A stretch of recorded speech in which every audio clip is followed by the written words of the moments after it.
അല്ല, നമ്മളിപ്പോൾ നിർബന്ധിതരായിരിക്കുകയാണ്. നമ്മൾ ഗവൺമെന്റ് സൈൻ ചെയ്തു പണം വാങ്ങിച്ചു കഴിഞ്ഞു.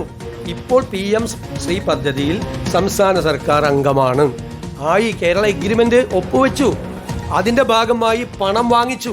സംസ്ഥാന സർക്കാരിനെ ബാധിക്കാത്ത തരത്തിൽ വിദ്യാഭ്യാസ വിഷയത്തിൽ നമുക്കുള്ള ആ വിദ്യാഭ്യാസപരമായ അവകാശങ്ങൾ, സർക്കാരിനുള്ള അവകാശങ്ങൾ ബലികഴിക്കാതെ എന്തു ചെയ്യാൻ പറ്റുമെന്നുള്ളതാണ് ഞങ്ങൾ ആലോചിക്കുന്നതിന്. അതാണ് മുഖ്യമന്ത്രി പറഞ്ഞത്. വിദ്യാഭ്യാസ മന്ത്രിയും സമാനമായ രീതിയിൽ തന്നെയാണ് നേരത്തെ പ്രതികരിച്ചത്. കഴിഞ്ഞ സർക്കാർ ഒപ്പിട്ടത് കൊണ്ട് മാത്രം പിന്നോട്ട് പോകാൻ കഴിയില്ല എന്നത് UDF സർക്കാരിന്റെ വിചിത്രവാദമാണെന്നാണ് മുൻ വിദ്യാഭ്യാസ മന്ത്രി V ശിവൻകുട്ടി പ്രതികരിച്ചത്. ആത്മഹത്യാപരമായ തീരുമാനമാണ് UDF എടുത്തിരിക്കുന്നതെന്ന് SFI സംസ്ഥാന സെക്രട്ടറി PS സഞ്ജീവും റിപ്പോർട്ടറോട് പ്രതികരിച്ചു. ബഹുമാനപ്പെട്ട മുഖ്യമന്ത്രിയും ബഹുമാനപ്പെട്ട വിദ്യാഭ്യാസ മന്ത്രിയും കേരളത്തെ ജനങ്ങളെ പറ്റിക്കുകയാണ്. BJP ആയിട്ടൊരു കൂട്ടുകെട്ടുണ്ടാക്കുന്നതിന് വേണ്ടി ഒരു കേരളത്തെ ജനങ്ങളെ ആകെ നുണകൾ പറഞ്ഞ് തെറ്റിദ്ധരിപ്പിക്കപ്പെടുകയാണ്. ഒന്ന്, കേരളം PM ശ്രീ പദ്ധതിയിൽ ഒപ്പുവച്ചിട്ടില്ല.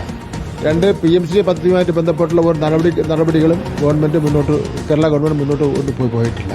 PM ശ്രീ പദ്ധതി മുന്നോട്ട് കൊണ്ടുപോകണമെങ്കിൽ അതിന്റെ കുറേ നടപടിക്രമങ്ങളുണ്ട്. യഥാർത്ഥത്തിൽ മുസ്ലിം ലീഗുകാർ അതിന്റെ ലീഗിന്റെ നേതൃത്വം കേരളത്തോട് മാപ്പ് പറയും. അവർ പറഞ്ഞെന്താ, വിദ്യാഭ്യാസ മന്ത്രിയും അതുപോലെ തന്നെ ഇടതുപക്ഷ ജനാധിപത്യ മുന്നണി RSSുമായിട്ട് സന്ധി ചേർന്നു എന്നാണ് പറഞ്ഞത്. ഇപ്പൊ യഥാർത്ഥത്തിൽ RSSുമായിട്ട് സന്ധി ചേർന്നിരിക്കുന്ന ആരാ? UDFും മുസ്ലിം ലീഗിന്റെ മന്ത്രിമാരുമാണ്. തീർച്ചയായും ഇത് അപകടകരമായ കാര്യമാണ്. സൂയിസൈഡൽ ആയിട്ടുള്ള ആക്ടാണ് ഈ പറഞ്ഞ UDF ചെയ്തുകൊണ്ടിരിക്കുന്നത്.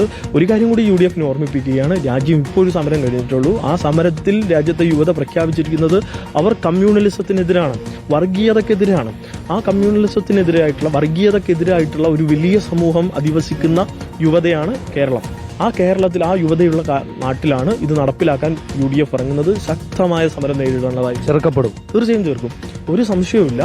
അത് നഖശികാന്തം എതിർക്കും. ഈ MOU സൈൻ ചെയ്ത് അത് ഫ്രീസ് ചെയ്യപ്പെട്ട സ്ഥലത്ത് നിന്ന് പിന്നെ അത് നടപ്പിലാക്കിയേ പറ്റൂ എന്ന നിർബന്ധം ഉണ്ടായിരിക്കുന്നത് രാഷ്ട്രീയ നിർബന്ധമാണ്. ആ രാഷ്ട്രീയ നിർബന്ധം, സംഘപരിവാറിന്റെ രാഷ്ട്രീയ നിർബന്ധത്തിന് കോൺഗ്രസ് വഴങ്ങിയതാണ്. PS രഞ്ജിത്തും റഹീസ് റഷീദും ചേരുകയാണ്. രഞ്ജിത്ത്, ഇതാണ് പ്രതിപക്ഷം പറയുന്നത്. സംഘപരിവാറിന്റെ സമ്മർദ്ദത്തിന് വഴങ്ങി UDF എന്നതാണ്. ലീഗിന് അതൃപ്തിയുണ്ടെന്ന് മനസ്സിലാക്കുന്നു. പക്ഷേ ലീഗ് പ്രതിനിധികൾ കൂടിയുള്ള UDF യോഗം എടുത്ത തീരുമാനമാണല്ലോ. അതിൽ എതിർപ്പ് മറികടന്നുകൊണ്ട് ഒരു തീരുമാനത്തിലേക്ക് എത്തി എന്ന് കരുതിയാൽ പോലും ഇപ്പോൾ വരുന്ന വിവരങ്ങൾ, ലീഗ് MP അബ്ദുൽ വഹാബിന് തന്നെ കേന്ദ്ര സർക്കാരിൽ നിന്ന് ലഭിച്ച മറുപടി, രാജ്യസഭയിൽ ലഭിച്ച മറുപടിയിൽ പറയുന്നുണ്ട് കൃത്യമായി ഇതിൽ പിന്നോട്ടു പോകുന്നതിന് തടസ്സമില്ല എന്നത്. അപ്പോൾ ലീഗിനെ കൂടി പ്രതിരോധത്തിലാക്കുന്നതാണ് ഈ മറുപടി. ഇത് ലീഗ് നേതാക്കൾ അറിഞ്ഞില്ല എന്നതാണോ, അതോ UDF ഇത് ചർച്ച ചെയ്തില്ല, അതല്ലെങ്കിൽ രണ്ടും കൽപ്പിച്ച് മുന്നോട്ട് പോകാമെന്ന് കരുതിയതാണോ എന്നതാണ് ഇപ്പോഴത്തെ സംശയം.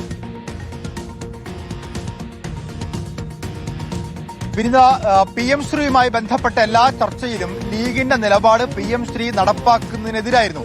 PM ശ്രീ നടപ്പാക്കില്ല എന്നൊരു അഡമന്റായ സ്റ്റാൻഡ് എടുത്ത് കേന്ദ്ര സർക്കാരിനെ പിടക്കണമെന്നല്ല, ഇതിലൊരു നയപരമായ നിലപാട് സ്വീകരിക്കണം. PM ശ്രീയിൽ കഴിഞ്ഞ സർക്കാർ ഒപ്പിട്ടതിൽ അതിൽ കൂടുതലായി ഒരു നിലപാട്, അതിൽ നിന്ന് ഒരു സ്റ്റെപ്പ് കൂടി മുന്നോട്ട് വെക്കുന്ന ഒരു നിലപാട് എടുക്കരുത്. തൽസ്ഥിതി തുടരട്ടെ. കേന്ദ്ര സർക്കാർ ഇതുമായി ബന്ധപ്പെട്ട് എന്തെങ്കിലും ചോദ്യങ്ങൾ ചോദിക്കുമ്പോൾ, എന്തെങ്കിലും ക്വറീസ് ഉന്നയിക്കുമ്പോൾ അപ്പോൾ മറുപടി കൊടുക്കാം എന്നുള്ളതായിരുന്നു ലീഗ് സ്വീകരിച്ച നിലപാട്. അതുകൊണ്ട് PM ശ്രീയുമായി ബന്ധപ്പെട്ട്, അത് തുടരുന്നതുമായി ബന്ധപ്പെട്ട് ഒരു തരത്തിലുള്ള നിലപാടും സ്വീകരിക്കരുത് എന്നും PM ശ്രീ നടപ്പാക്കിയ മന്ത്രി എന്ന പേര് അത് ലീഗിന്റെ മന്ത്രിക്കുണ്ടാകരുത് എന്നൊരു നിലപാട് ലീഗിനുണ്ടായിരുന്നു. ആ നിലപാട് UDF യോഗത്തിൽ ലീഗ് വ്യക്തമാക്കിയതാണ്. അത് മറികടന്നുകൊണ്ടാണ് ഇന്നലെ മുന്നണി കൺവീനർ അത്തരമൊരു പ്രഖ്യാപനം നടത്തിയത്. അതിൽ കടുത്ത അതൃപ്തി ലീഗിനുണ്ട്.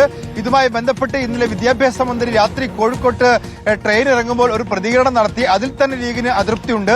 ലീഗിന്റെ മന്ത്രിമാർക്കും നേതാക്കന്മാർക്കും ഒന്നും തന്നെ ഇതിൽ പ്രതികരണം നടത്തരുത് എന്നൊരു നിർദ്ദേശം കൊടുത്തിട്ടുണ്ട്. ഇന്ന് രാത്രി ലീഗ് അടിയന്തരമായി ഓൺലൈനിൽ ഒരു യോഗം വിളിച്ചിട്ടുണ്ട് എന്നാണ് നമുക്ക് മനസ്സിലാക്കാൻ സാധിക്കുന്നത്.